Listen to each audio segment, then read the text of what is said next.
छोड़ने वाला आदमी नहीं हूं हम लोग। सीने में दम चाहिए, दम।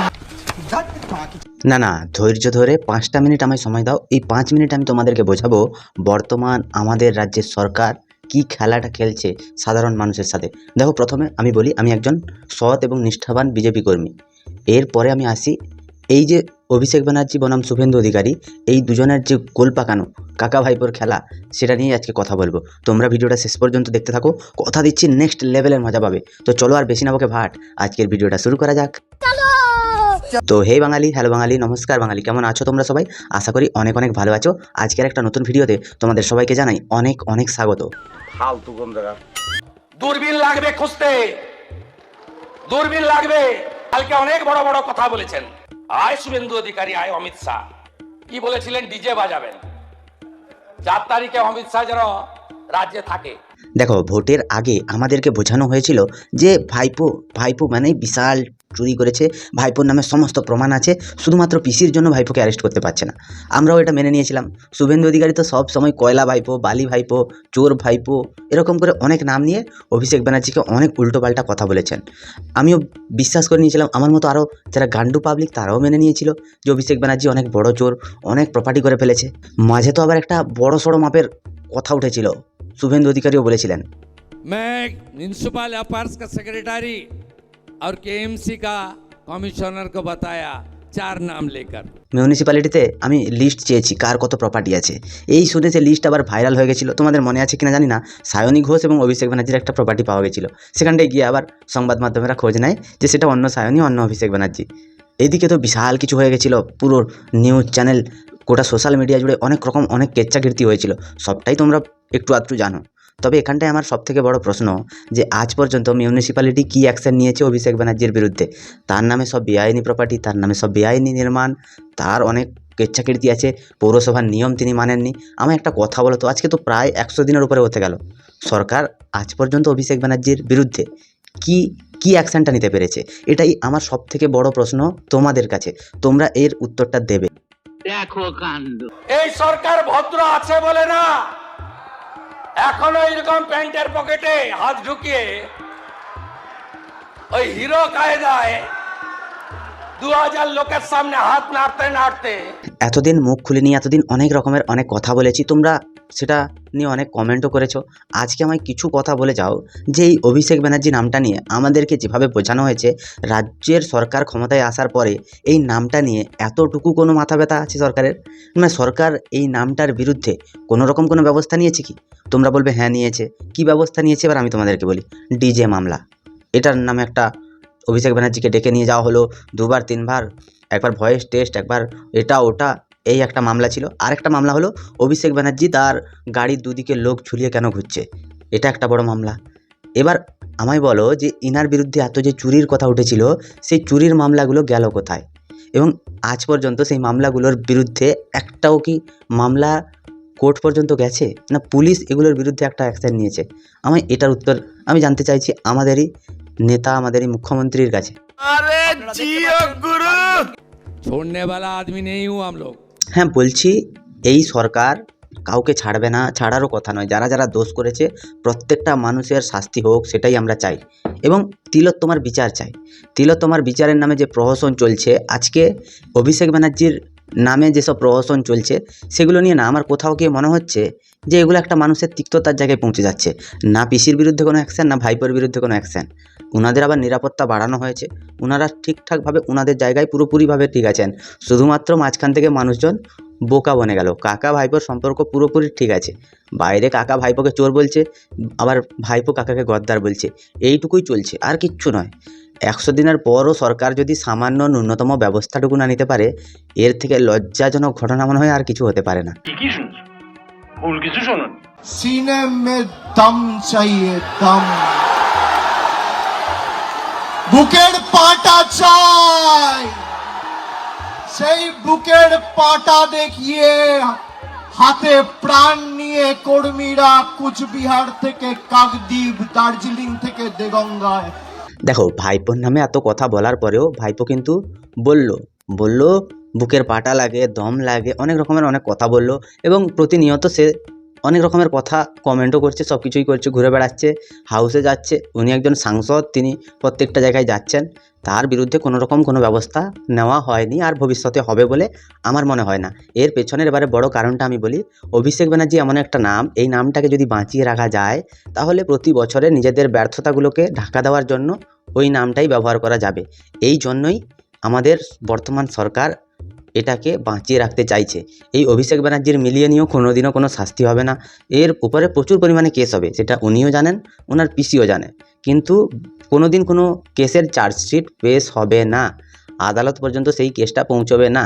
এটা তোমরা মিলিয়ে রেখে দিও। দেখো, যদি কোনো কারণে অভিষেক ব্যানার্জিকে গ্রেপ্তার করে জেলের মধ্যে ঢুকিয়ে দেয়, তাহলে তো আর কার বিরুদ্ধে কথা বলবে, আর কার বিরুদ্ধে এই সব উল্টোপাল্টা কেস দেবে, এবং কাকে ইডি সিবিআই দপ্তরে ডাকবে, খবরের চ্যানেলগুলো এবং সোশ্যাল মিডিয়া গরম থাকবে কি করে। এটা যদি হয়ে যায় তাহলে খুব খারাপ হবে বিজেপির জন্য। বর্তমানে বিরোধী রাজনৈতিক দল বলতে পশ্চিমবঙ্গে কোনো কিছুই নেই। বিজেপি এখন একচ্ছত্র অধিপতির মতো কাজ করছে, যদিও সেটা করছে তাহলে বাকি লোকগুলোকে অ্যারেস্ট করতে কোথায় জ্বালা ধরে যাচ্ছে আমি সেটাই বুঝতে পারছি না। ना भातीजा Abhishek Banerjee, lips and bounce का 14, अपने नाम में 4, पिताजी का नाम में और भी 6, 24 प्रॉपर्टी।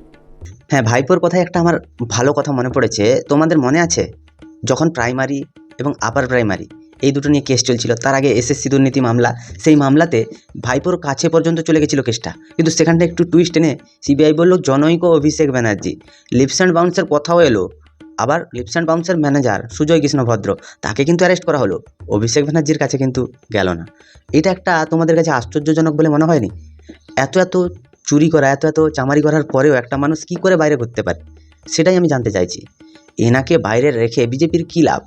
আমি বলতে চাইছি যে এই যে এসএসসি দুর্নীতি মামলায় যদি সুজয় কৃষ্ণ ভদ্র তিনি যদি দোষী হন, তার সাহেব এবং তার সাহেবের নাম, তিনি অত্যন্ত পাওয়ারফুল লোক, তাকে ছোঁয়া খুব কঠিন, এরকম করে অনেক কথা বলেছিলেন। তার সাহেবের নাম বলা সত্ত্বেও তার ম্যানেজার জেলে আছে, কিন্তু মালিক ঘুরে বেড়াচ্ছে। এ এক আলাদা লেভেলের নাটক চলছে পশ্চিমবঙ্গে, মানে এটা কোনো সিনেমার মুভির থেকে কম কিচ্ছু নয়। আমি তো একটা জিনিস বুঝতে পারি না, এতে বিজেপির কোন দিক দিয়ে লাভ হচ্ছে। আমি শুধু একটা কথা বলতে চাই পশ্চিমবঙ্গের মানুষকে, যে তোমরা নিজেদের মধ্যে যত মারামারি করে মরো না কেন, উপরে কিন্তু কাকা ভাইপোর সম্পর্ক পুরোপুরিভাবে ঠিক আছে, সব কিছু নর্মাল আছে, তোমরা পোঁদ মারামারি করে মরছো।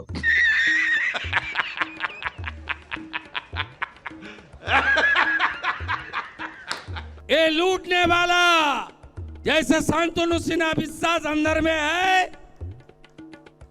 सुजीत बोस अंदर में है, आने वाला दिन में सब भ्रष्टाचारी को जेल के अंदर डालने का काम कानूनी तरीके से भाजपा सरकार करेगा। তোমাদের মনে আছে কিনা জানি না, 2011 সালের পর থেকে যতগুলো লোক জেলে গেছে, এই কুণাল ঘোষ বর্তমানে তৃণমূলের একজন মুখপাত্র এবং সম্পাদক কী হবে ওনাদের আমরা জানি না, আর মদন মিত্র, গৌতম কুণ্ডু এবং সুদীপ্ত সেনের অত্যন্ত ঘনিষ্ঠ লোকেরা, এনাদের নামে চার্জশিট পেশ হয়েছে, সব কিছুই ঠিকঠাক আছে।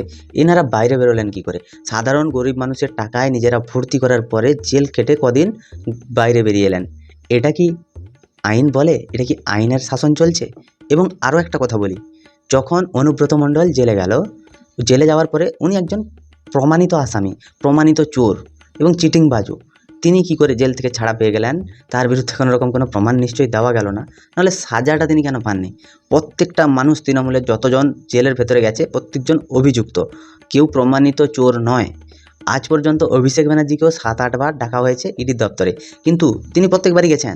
জেরা করার পরে 9 ঘন্টা 10 ঘন্টা জেরা করার পরে তাকে ছেড়ে দেওয়া হয়, কিন্তু অ্যারেস্ট করা হয় না। কোনো রকম কোনো তোমাদের মনে প্রশ্ন আসে না যে কেন অ্যারেস্ট করা হচ্ছে না? আমাকে এই কথাটার উত্তর দাও তো। देखो कांड।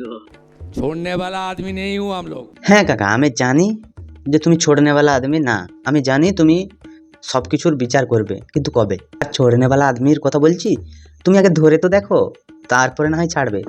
এতদিন তো হয়ে গেল, পশ্চিমবঙ্গের মানুষ ভরসা করে, ভয় আউট ভরসা ইন করে তোমাদেরকে এনেছে, আজ পর্যন্ত খেলার একটা গুটিও সাজাতে পারলে না। 100 দিন হয়ে গেল, মনে পড়ছে বলেছিলে না যে সরকার আসার পর থেকেই বিচার শুরু হবে?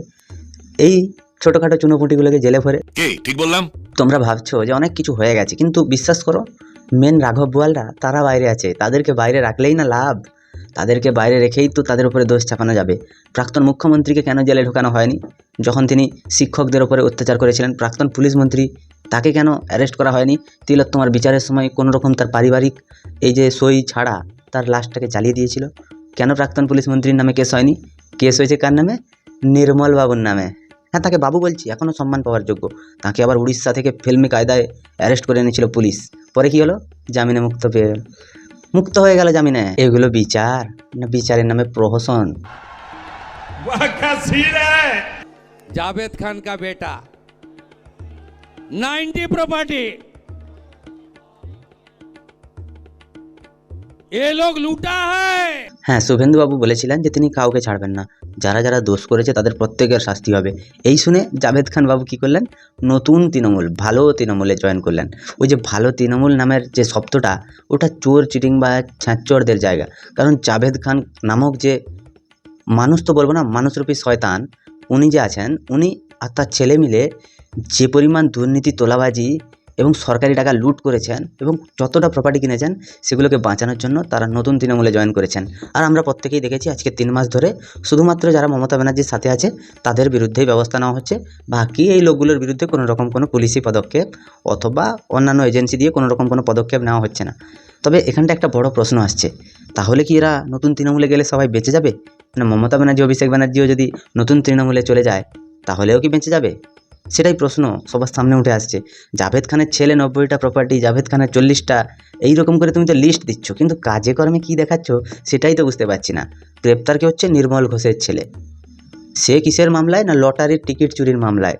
মামলাগুলো তোমরা শুধু মনে রেখে দিও, এগুলো শুনলে না শিয়ালেও মুখে মুতে দিয়ে চলে যাবে, কুকুরেও মুখে মুতে দিয়ে চলে যাবে। এইরকম মামলা, বড় বড় টাইপের মামলা হওয়া উচিত এনাদের নামে।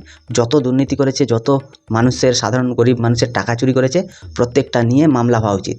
কিন্তু দেখো মামলা কেমন হয়েছে, ঘরের সামনে হেগে দিয়ে চলে গেছে।